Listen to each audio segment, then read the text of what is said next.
bless you, and I want to thank you for joining us for this segment of City Talk. Tonight on City Talk, we know what's going on here in the city of Chicago, and we got the teacher strike going on. But one of the things that I think that we all ought to do is get our facts straight. I think we ought to get it straight to the point that it's not just about the teachers, it's mostly about the children. And I don't think people really understand what is going on when we talk about why they're still in there fighting, why they're still in there arguing back and forth with this mediator. One of the things that we're not paying attention to is exactly what they're asking for and what they're asking the teachers to do.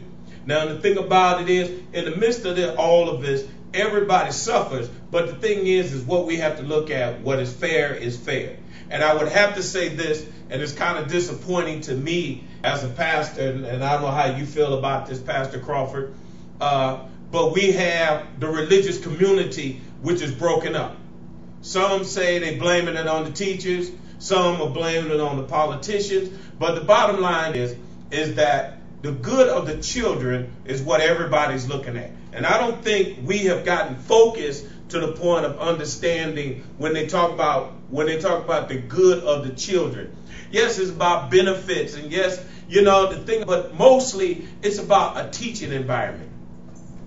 A lot of us, when we were coming up in school, we didn't have this environment where individuals was packed in the classroom 35 and 40 deep.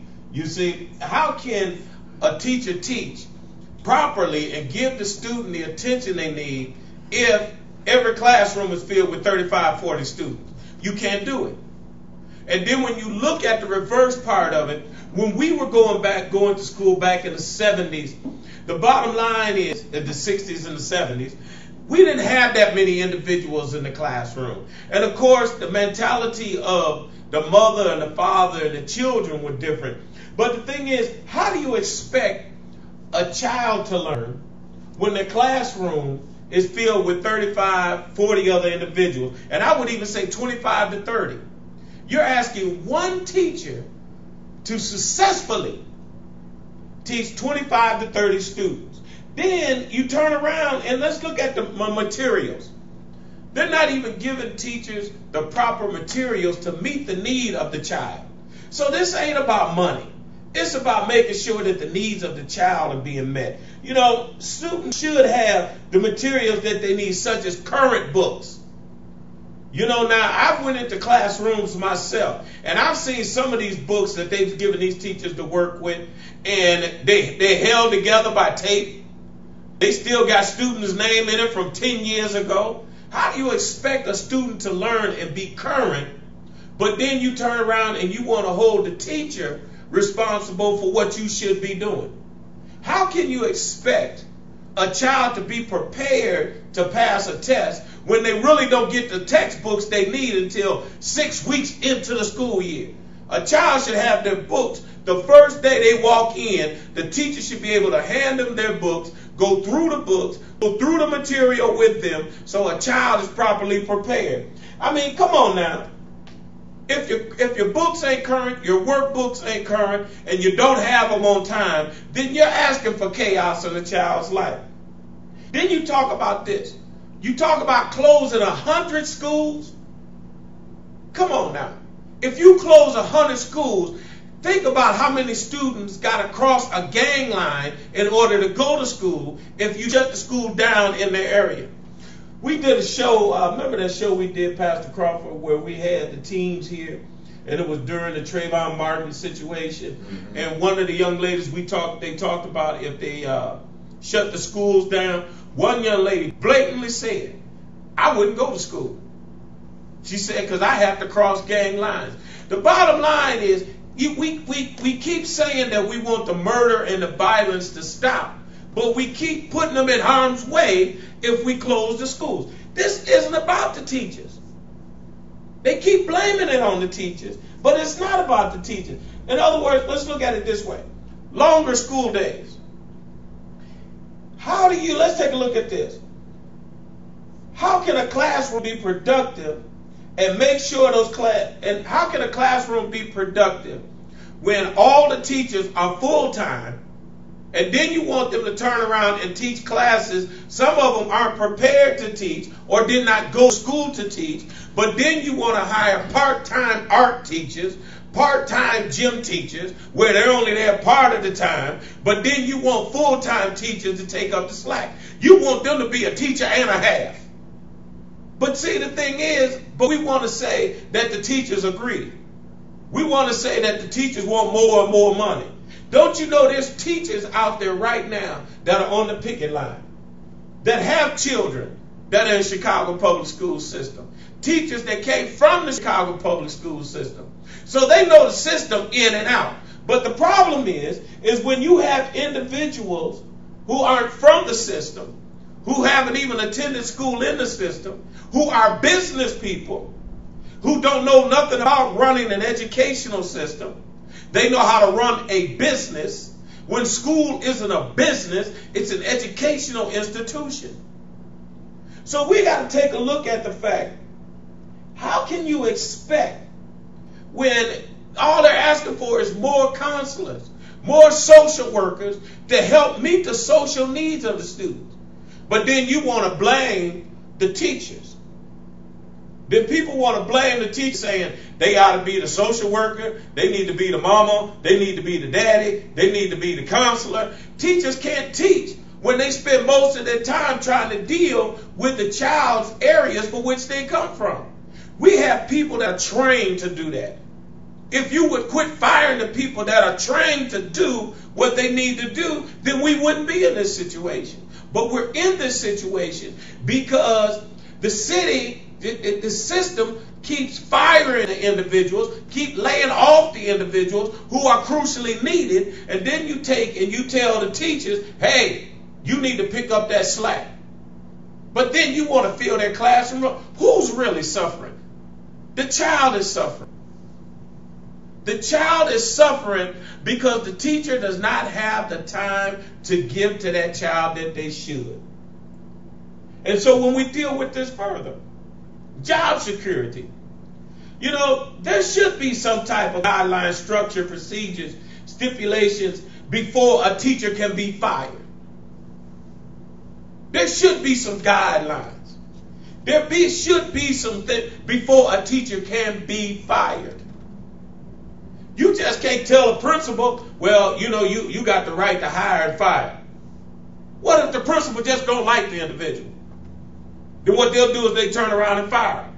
They won't hire or fire them on on their merit, or what they've done, or their test scores. I guarantee you that the principal is going to begin to fire on emotional state.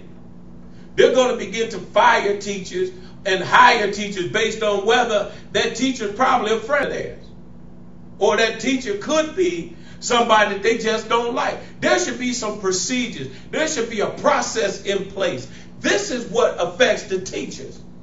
And then the teacher's evaluation. How can you base somebody's performance on what's going on in a child's life outside of school? How many teachers actually follow a child home to see what's going on at their house? How can you even think about putting a performance on a teacher based on a child's neighborhood, based on a child's home? But if that child fails, you want to tell the teacher they failed. And in actuality, what has happened is the system has failed. The system has failed our children. And then we got people want to blame them. We got people that want to say it's about money. When in actuality, have you thought about a strike? When you walk out on a strike, you don't get paid. You have bills. You have food. You have clothing. You have a mortgage. These teachers just didn't walk out for the sake of walking out for more money. Come on now. In this day and time, everybody needs their money. But then again, they want to be treated fairly.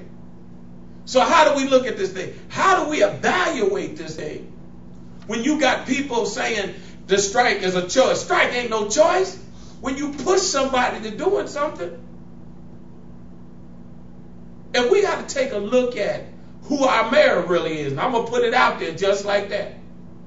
This should be a one-term mayor because he's destroyed this city. And what he's out to do, he's out to destroy any union that he can.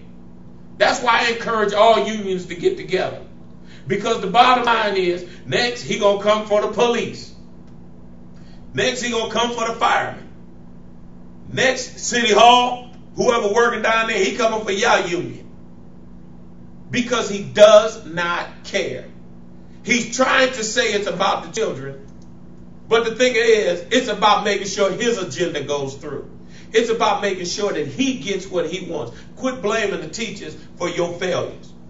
Quit blaming the teachers for the things that you're failing at. You and this guy named Bazard, who really don't know nothing about the city of Chicago. If you want to know about the city of Chicago, what you need to do is you need to call Mayor Daley and ask him what to do. Bazard, you need to call Arnie Duncan and see what he did, because the city has not had a strike in 25 years. All of a sudden we get a one-term mayor. All of a sudden we get a Bazard who comes from I don't know where. And then all of a sudden he claims he knows these children. You don't even know the city.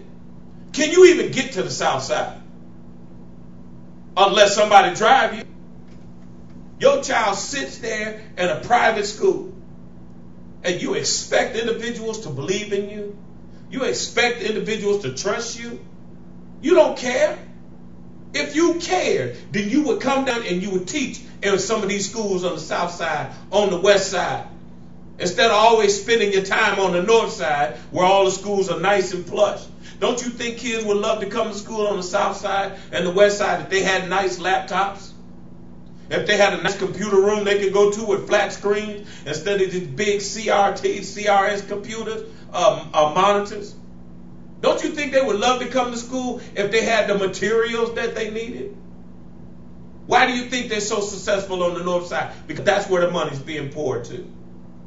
And then you get upset when the teachers go on strike.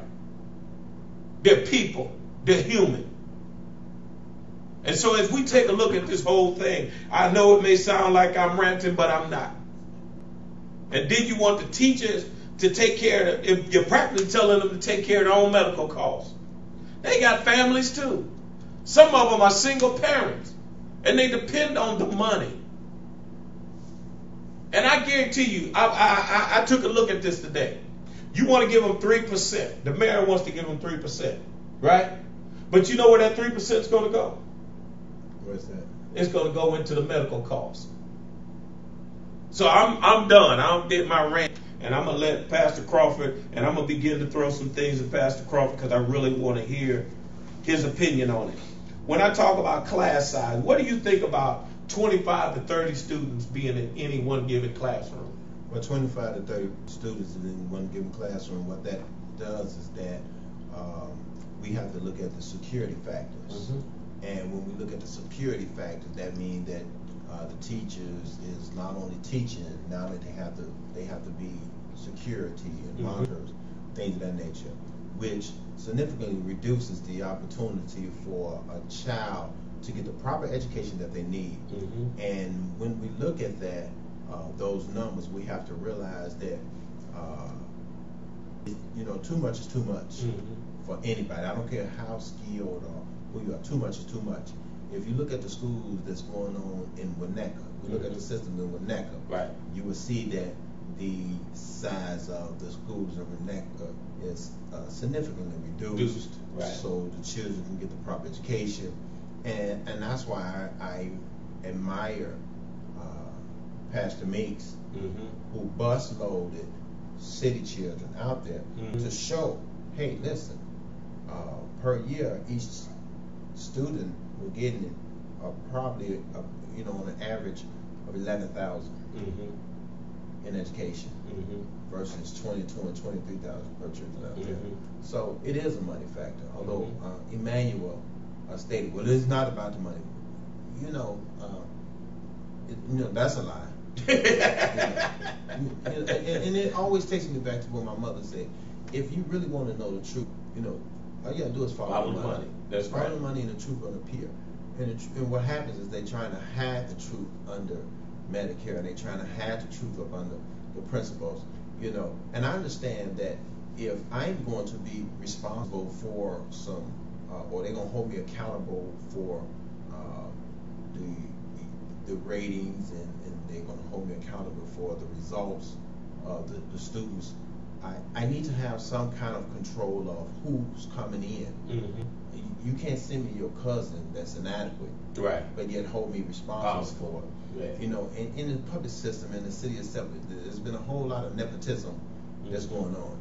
You know, and that's just the nature of politics, where you put people in places because they ask you for a job. Right. And when we look at it with all the details and all the politics and all the bureaucracy and all the minutia that is being regurgitated on us through the media and everybody else that's putting out there, the 350,000 children is the one who's suffering. Right. And so when we look at this system, we have to look at the system again. My mother, you know, used to always follow the money. Mm-hmm. If we can put trillions of dollars into the war, to the military, mm-hmm. and we only putting $400 million budget into the school, you know, to the city, you know, then they squeeze some of that and put it into the educational system. Mm-hmm. We have to understand the public schools can't compete. Right. They just cannot compete. Mm-hmm. And that's why they talk about a lot of the people from the different countries that's coming over and taking a job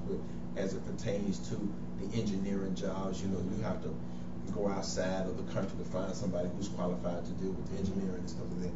Well, I think if you put your money where your mouth is, then right. you would have that problem. If you put that money into that, any one of these kids, I don't care what you say or what you think or what your agendas are. Mm-hmm. If you properly educate a kid can do whatever it is that needs to be done. That's right. And that's any kid, mm-hmm. you know. And what happens so many times, we so quick because we're dealing with, you know, because one, the educational system has been broken anyway. Mm-hmm. The American people are broken, and the system is just a reflection of the people itself. Mm-hmm. Because when you think that it's more important to put money in war mm-hmm. than it is in education, something is wrong with your thinking. There's something wrong when with you think that it's more important to put in money for animals. Mm-hmm. You know, and something is wrong with your thinking over humans. You know, when you think that it's more important to put your money into the banks mm-hmm. on the top that never trickle down to the bottom, mm-hmm. and the whole saying is that, yeah, we got to get the banks the money so the bank can get people money. Mm-hmm. But more and more people are being foreclosed on. Something is wrong with your thinking. And so now that we're dealing with people and it's confirmed that something is wrong with their thinking, mm-hmm. something is wrong with the way that the Americans are starting to think, mm-hmm. and to the point to where, so, and that's why the division is so wide. That's why it's only 1% that is really, you know, doing well, and the rest of us is really basically just are struggling into that. But when you look at this whole thing, Pastor Crawford, so you're talking about students coming in, you're talking about individuals coming here to take the jobs. There was a time when individuals were proud of being school teachers. Right. In other words, when I was growing up, I don't know if anybody out there might remember this, where when somebody asked you what you wanted to be, a lot of children said, I want to be a school teacher, because a school teacher was a prestigious job. To be an educator was considered to be a prestigious job. True. You know, a lot of kids I grew up with, a lot of Caucasian kids that I grew up talking about they wanted to be teachers. Absolutely. You see, that being a teacher was right up there with being a CEO of a company, being in the corporate life. When you thought of a teacher, you thought of a person that's really high. You got to remember, there was a time when teachers left a corporation, their corporate offices, to come to teach. Because, again, you have to understand the value of education. The value of education was so valuable that teachers were looked upon as these, again, like you say, as some of the most high-ranking individuals. That's right. And the teachers have the impact on the child that can affect the rest of their lives. It is a molding. The teachers has the ability to mold ideas, mm-hmm. Give people the ability to encourage them to learn a certain skill. Teachers can teach the basic skills that the individual, the students, can use as a foundation to become anything. So why you made a statement? So the question is, we have individuals coming from out of this country. They come here, they get the engineering job. Because in actuality now, the school system is not preparing our children to be engineers and to have those type of jobs, because we got situations like this. We got individuals who say they care but really don't care. Right. You know, and see, when we look at the whole thing, and I said it, and I'm going to keep on saying it, the mayor ain't been to the south side of Chicago since the day he got elected, and he was at 95th Street shaking black folks' hands. Ask him when the last time he was 95th Street. That's a whole different section. But the thing about it is our children are being left behind because our teachers don't have the adequate materials that they need. They don't have the adequate time that they need. They can't give the child the attention. In other words, how can you give a child attention? You one teacher, you teaching over here, but you try to break up a fight over here. Well, it's difficult to squeeze water out of rocks. There you go. It's impossible to do that, and that is what they, and I know that's a sound to some kind of extreme, but that is what they are being asked to do. You can't squeeze water out of a dry towel. Right. It's not in there. Right. And what happens is that the teacher, unfortunately, is being just overworked, underpaid. And not only are they overworked and underpaid, they are under-respected. You know, the respect of the teachers is not there anymore. And people that make any decision, it shows us where their interests are. It's saying that the decision that they make, the people who are in a position, the manuals, the people who are the administrators, they are in a position to make decisions.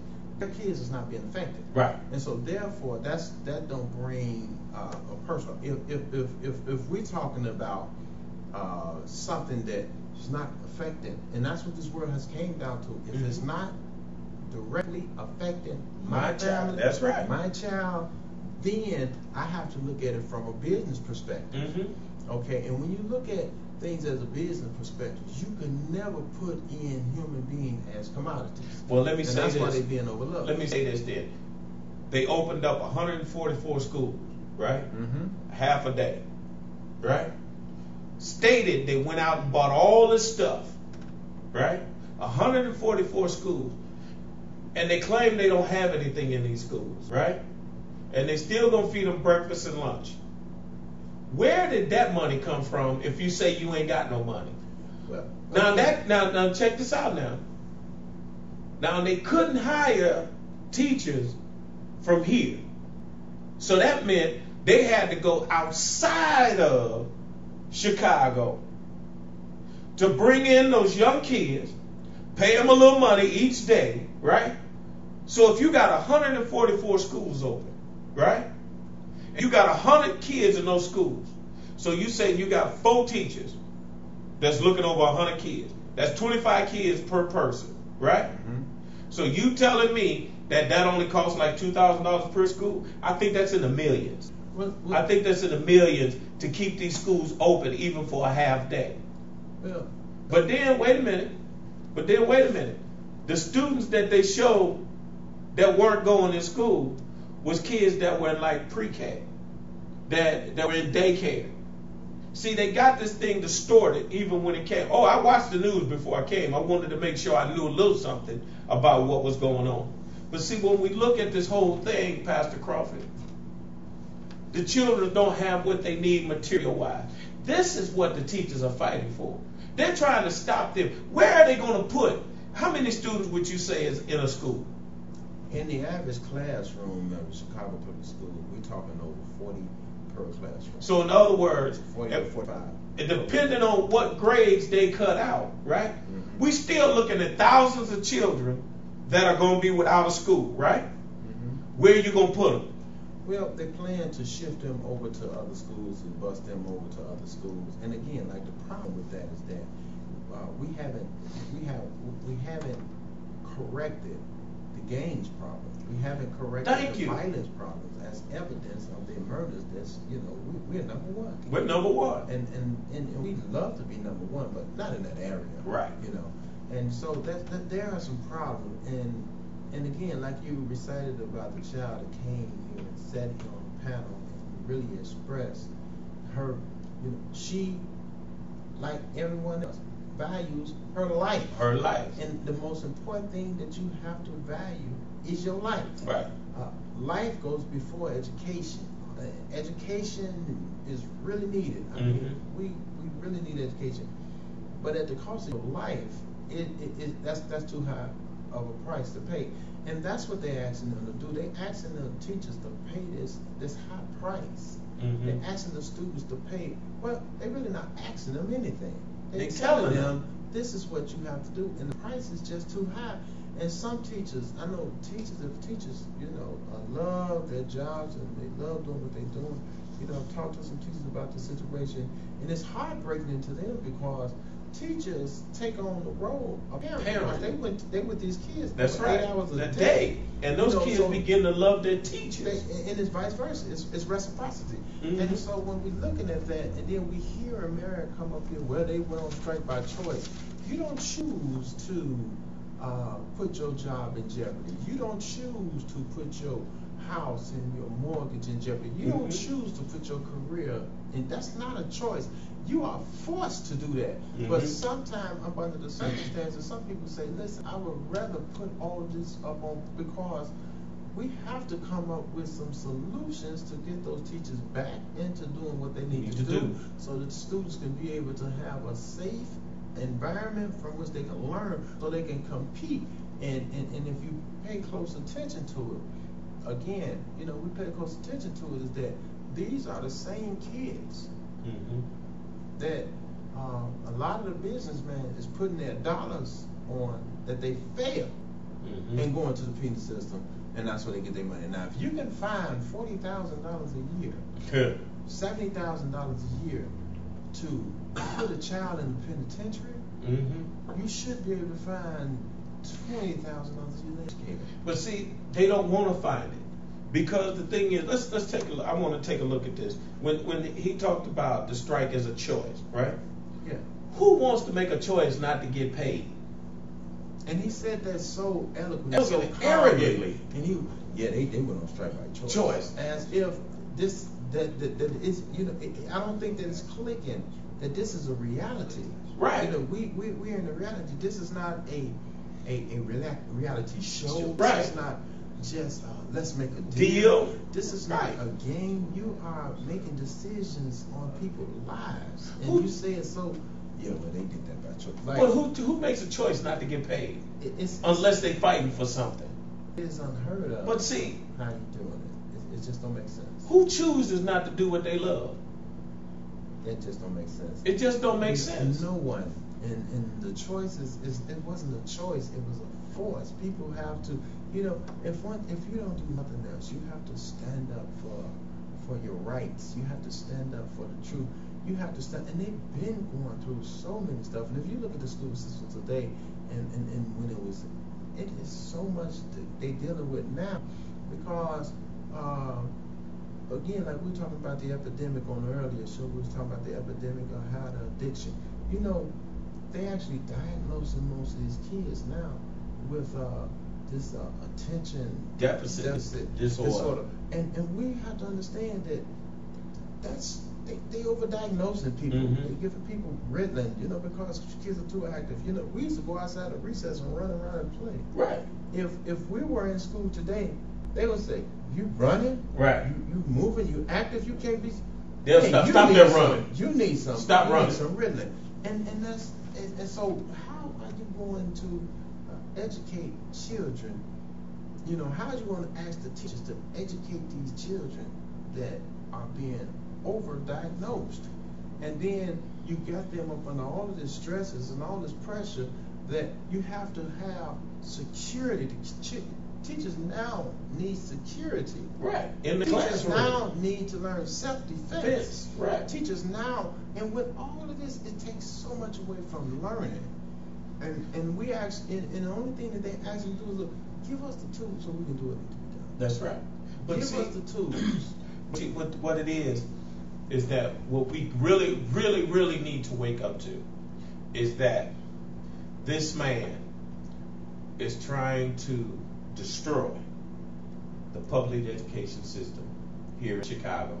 He's trying to bring it to his knees. He's trying to get everybody to go to charter schools. He's trying to destroy everything that is going on here. Romney isn't for public education and unions. And we just got to face the reality. He doesn't like unions, and he don't like public education. His children ain't in public education. Let one of his children sit in a classroom full of 25, 30 kids and see if they come home every night with books like they do now. See if they come home every night with somebody to deal with their problems. See, one of the things I haven't heard anybody say, out of all these kids that have been dying in our city, nobody has said, now that the school year started, we're going to set up areas for children who are still dealing with the death of a friend that might have happened over the summer. To whereas if it would have happened in the suburbs, right, as soon as those kids walked in, they've been dealing with the situation. Right. These kids mentally and emotionally are crazy right now because of the stuff they have to deal with in the city of Chicago. And then they got a mayor who's even crazier, like he need to be locked up in the Elgin Mental Health Center. He's crazy as a Bessie bug. But see, that's what happens when you don't care about what happens to individuals. When you care about your reputation with the Fortune 500 companies. He's pushing these charter schools because then what happens is that charter schools are owned by corporations and businesses. And when we look at the whole picture, these fees for children to go to charter school, right, are paid by who? The parents. Yeah. And again, we have to look at the whole picture. I remember reading a story about how Pharaoh was angry at the children of Israel because what God has done for them. And so Pharaoh forced them to make bricks with no hands. Check it out. And so when we look at it, it's the same thing. I mean, it's the same. It's not even like it's like leftovers from way back when. We are expecting these teachers to produce education without the tools to do it. That's just like having a mechanic to fix your car without the tools. Right. It's just it's not a reality. It's not a reality. And then what's so dangerous about it is that the mechanic is being blamed. Right. You can't fix this car. You a bad mechanic. You need not get the benefits. We can't compensate you. It's your fault that this here down. And in Chicago public school system, it's just like a car that's down. That's down. In need of a mechanic. Right. And we making these demands on this mechanic, but yet we don't provide them with the tools. Because we're not giving them the right tools. And we need to give people the tools to carry on these tasks. These tasks that we've done, we have to understand that everybody, every human being had a teacher. Every human being that had a teacher was able to excel as a result of that teacher. And so all of these professions, the lawyers, when they get through, they had a teacher. The doctor had a teacher. The judge had a teacher. The mayor, the president had a teacher.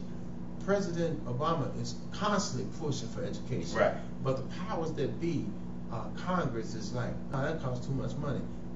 And that's a short term look. When you're looking at how much it's going to cost now, that's looking at things through a microscopic. But then we have to look at the long term, the telescopic. How much money do you think it's going to cost if we don't educate our people? That's right. These same people that we are not educating, these are the ones that's going to be in the governor's office. Right. These are the ones that's going to be in the mayor's office, in the state senate's office. And it was evident, the last president that we had,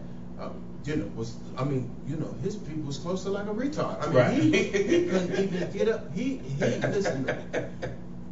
It was evidence that he had opportunity. He had the money to go to the best school, and whatever they did not produce the education he was supposed to. He was just not there. He was just not there. And see what it comes down to. You made a good point. It doesn't come down to how much he got here. It's about how much he got here. And that's the key. He got there because of what he has here. Right. He didn't get there on brains. Because we know we all know he's dumber than a donut. Well, remember when they sent a Dan Quayle to go to the children's school, and the retard couldn't spell potato. Right. And one of the students, excuse me, Mr. Vice President, this is how you spell potato. Right. And then he looked at one of his advisors, and he right. And I was like, I was just thinking. And I remember that. Wow. And you supposed to be one of the men. You supposed to be the man we have to deal with. So education is so important, and it's important that we educate our children, educate their minds, so they won't get stuck in these vicious cycles. But here, how can we, Pastor Crawford? How can we educate them? How can we give them what they need when they don't want, as you so eloquently put it, when they won't give the mechanic the tools that they need? When they want the mechanic, the thing is, how can a mechanic, right, nowadays undo a metric bolt, right, with a pair of pliers that they made for metric? I'm glad you asked that question, because this is how you do it. The parents have to be more involved, right, in school council, so they can get a full understanding. But wait a minute now, when they go to the polls, right, they have that power. Power. You don't understand.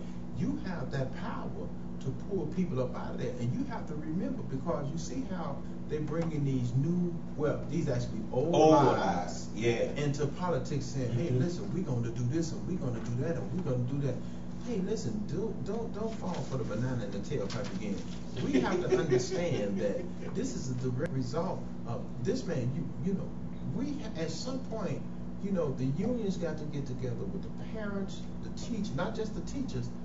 Not just the people that's member, let's get together with the voters, the people who actually have the power to say, you know what, this individual does not have my best interests, and I don't even want to listen to the lies that have been told. I don't want to hear the political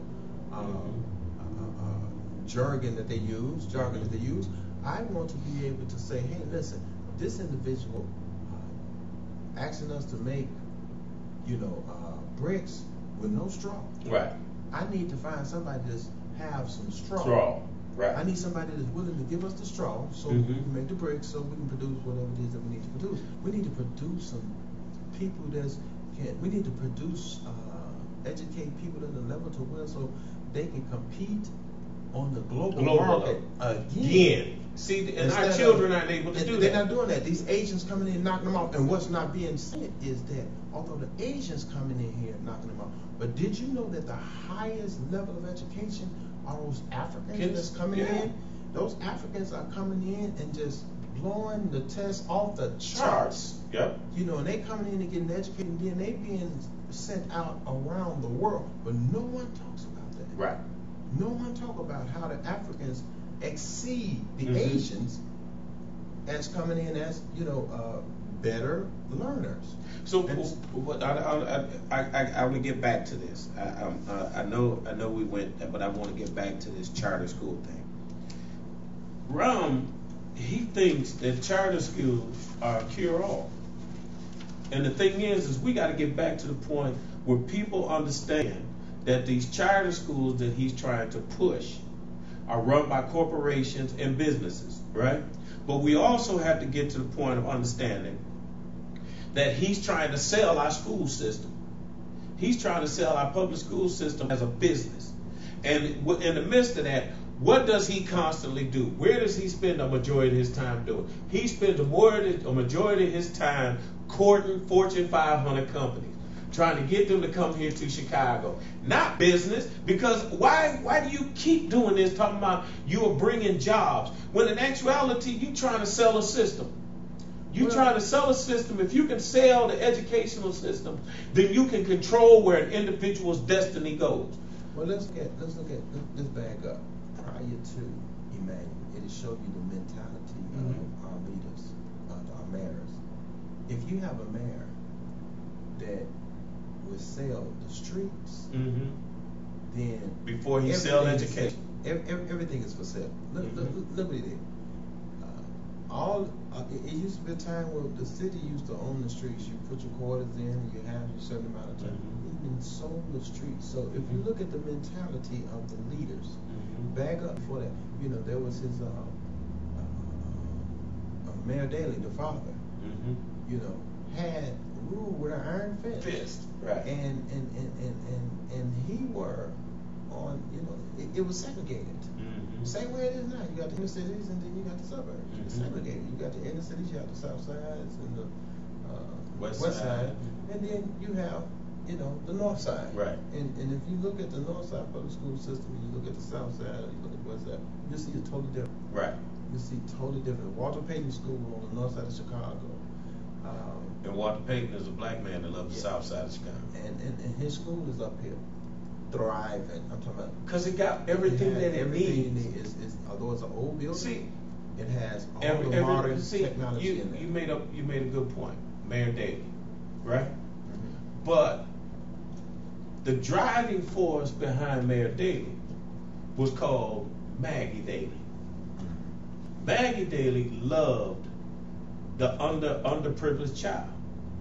Everything she did, Mayor Daley was genuine in what she was doing. And she was trying to help children. And see, first time Mayor Daley opened up her viewing, right? So that all the children could come and see who? Maggie. They come and see Maggie. The woman that they knew that loved her. He took care of the system. No matter if he sold the streets or not. He always made sure that the teachers were in school that first day. That there was never a strike. He did what he had to do to make sure that the teacher was there. He didn't fight the teachers.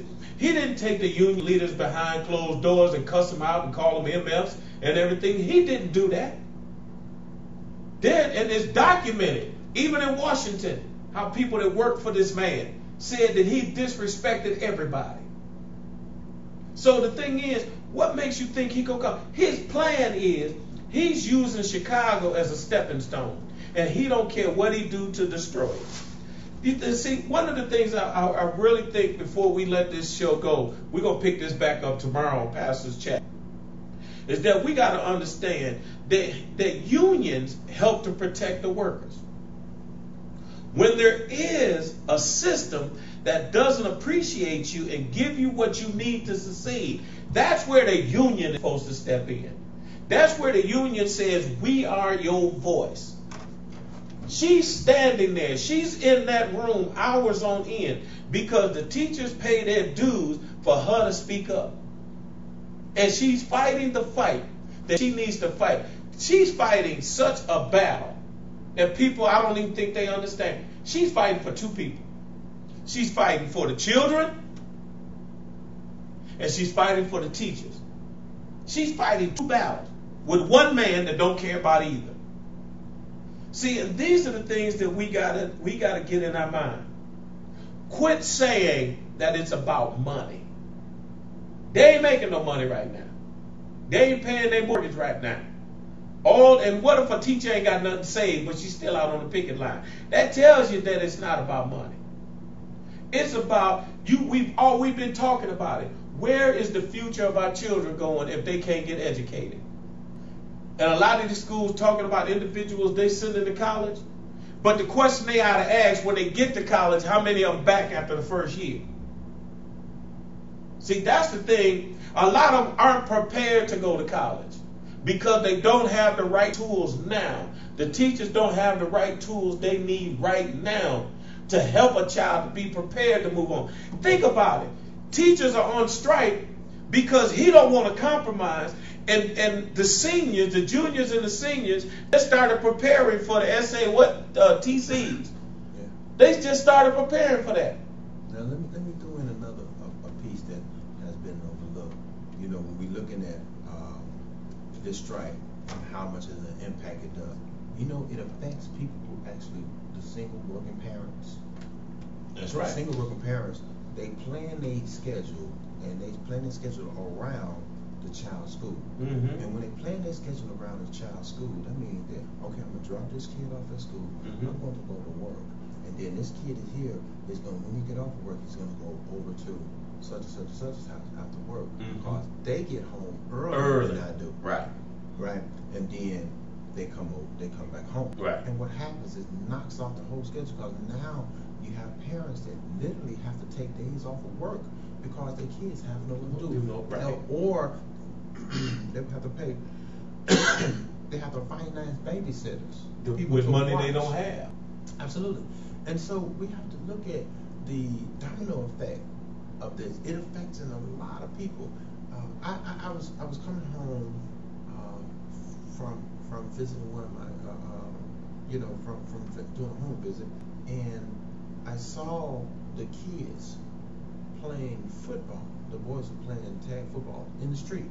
You know, they were playing tag football in the street, and they hollered and they said, "Oh, where your shoes at?" I said, "Y'all don't want none of this." Right. Now listen, the guys who was on the streets, and these are the guys who are on the streets every day.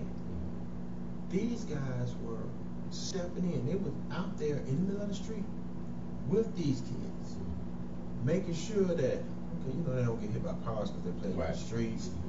They was kind of like playing as referees, and they were like coaching, and they were the quarterback and things of that nature. So when these kids have nowhere to go, and I know they had a plan where they can capture some of the kids and go to these churches and go to some of these other places, alternatives. But the truth of the matter is that there are a whole lot of children that didn't have nowhere to go, nor did they have nothing to do. Right. And when I saw the guys, and I said, hey man, that's what's up. Right. That's what's up. I saw the village coming back together, for the sake of the youth. Right. And that speaks volume to these guys on the streets. I guarantee you, if they had opportunity to be educated, they had opportunity to be employed, that I don't think that they would be on the street. I think that they would be productive members of society. Right. And so we have to really change the mindset of first of all, change our minds, because we are America is a broken people. Right. And broken people produces broken systems. That's right. That break people continuously. So we have to pay close attention to a deeper understanding of what's going on here with this strike, what's going on here with this system, what's going on here with the people that we put in place. Now that's the thing we got to pay attention to. These are people we put in place. These are people we put in place. Speaking of sports, today they got turned down when they tried to get a waiver so that the kids could still play football and do things like that. But I'm glad that they said, due to the fact that there's a teacher strike, you can't do nothing. Because if they could have their way, they would have those girls and those boys to fill up these arenas and these gyms and these because with they charge to come watch these games. So that's revenues that's being generated. So that is a impact. I mean, they've been impacted. So we have to look further than just what we hear on TV, because they're gonna feed us on TV what it is. We have to look beneath it. We have to actually be involved in the CPS. We have to be able to look and see, how they twisting this language so it sound, so it appeared to be in our best interest, but it's just legal lingo. Right. And they say the right thing just enough so they won't get sued, cross that line. So they know how to lie, and they know how to manipulate the systems of say. And I watched him, he was like a skilled politician, and he said all the right things and all the way. And he said, that this strike is, he said this over 10 times. He said, this strike is by choice. Right. This strike ain't by choice. Nobody choose to go through all that. Right. Now the thing is, the question is, and I don't want to close this. We got to come up with what is needed to succeed. What is needed so all this can come? What is needed is so that our children can really go on to be what they need. They need current materials. And current materials mean including books. They need current books. They need current technology for the students for the classrooms, for the computer labs, so the students can go on and do the research that they need to do, so that they can connect with children in China and make friends in China like everybody else. Mm-hmm. You know, the thing is, they need the materials. They need current materials, and then they need schools that can function. Now, we never talked about the functionality of the school, where some of these classrooms, that these teachers in these classrooms with 25 and 30 students, and it's 101 because that's it's not data. data. That's a whole show that we have to we need to. All right, now, a fair education system for our students, parents, and teachers. We need a fair education system. And the way that we get a fair education system, and I don't mean to sound so, like Mm-hmm. it's come off as I'm a capitalist or anything, but right. The way that we get a fair educational system is that we have to put our money where our mouths are. That's we have right. to put our money. If in order for, we have to come to the real. We have to actually, have a psychic change. We have to say, hey, you know what? It's evident that we are not educating these people. We're not educating our people. There you go. We have to put our money where our mouth is, and that's. Well, see, when we look at this thing, and I'm glad that you said that. Take the money and give it to the children. Give the teachers what they need. Give the children what they need. I guarantee you that people will start loving you. But the thing is that what we got to pay attention to is this. He really don't care. And when I say really don't care, it's evident that he does not care. And these are the things that we have to pay attention to. So, and you said it earlier. If we're going to do anything, we got to be educated about the polls.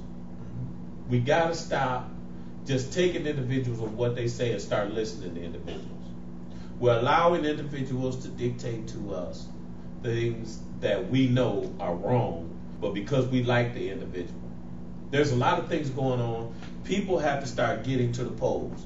If you think things are bad now, let's get that Romney in there, things going to get worse. We're going to take a dial back. If they can have it their way. Right. But we got the power. The Tea Party, if they can have it their way, they would re-implement slavery. That's right. If they can have it their way. But see, so these are the minds that we're dealing with. If you take the children back and you don't educate them, then you turn them the same mentality. My mother told me this here, and this is how I look at life and people and everything. She said, if listen to what people say out of respect only, but you watch what they do, and that'll tell you what they're really saying. In other words, we're going to close it on that point there. In other words, we got to begin to the point of listening. We got to understand that this is about the children. It's not about the teachers. The teachers have families. The teachers have responsibilities. It's a war in those classrooms.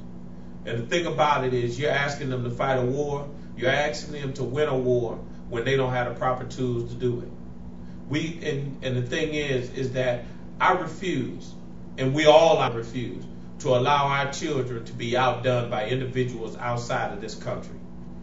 And we continue to allow it to happen. We're continuing to allow our children to fall behind because we refuse to give them what they need so that they may succeed.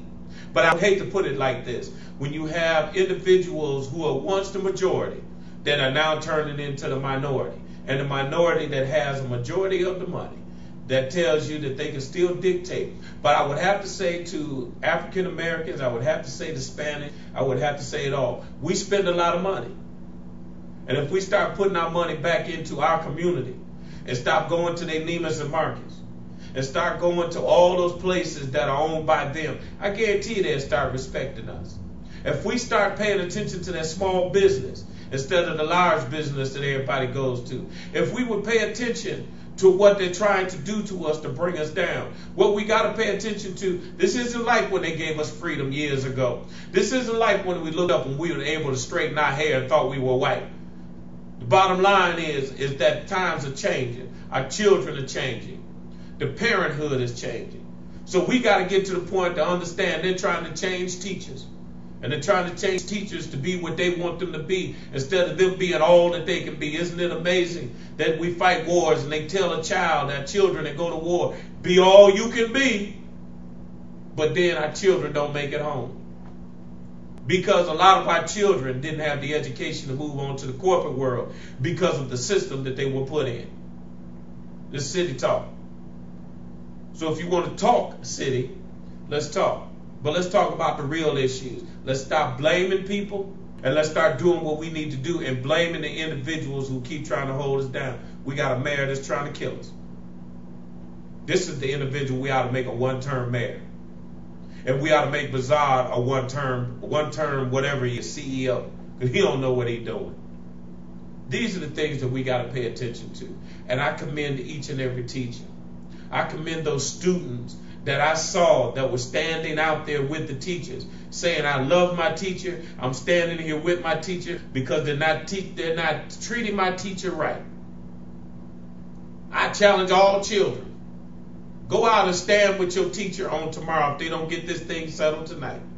Go out there and show them like the teachers did today here in Chicago. 10,000 teachers shut the city of Chicago downtown to get their point across. If we get every teacher, if we get every parent, if we get every student to go downtown and stand where they're negotiating, stand where the mayor is, and let him know that the teachers, the parents, and the students are standing together on this. You owe us. We don't owe you nothing.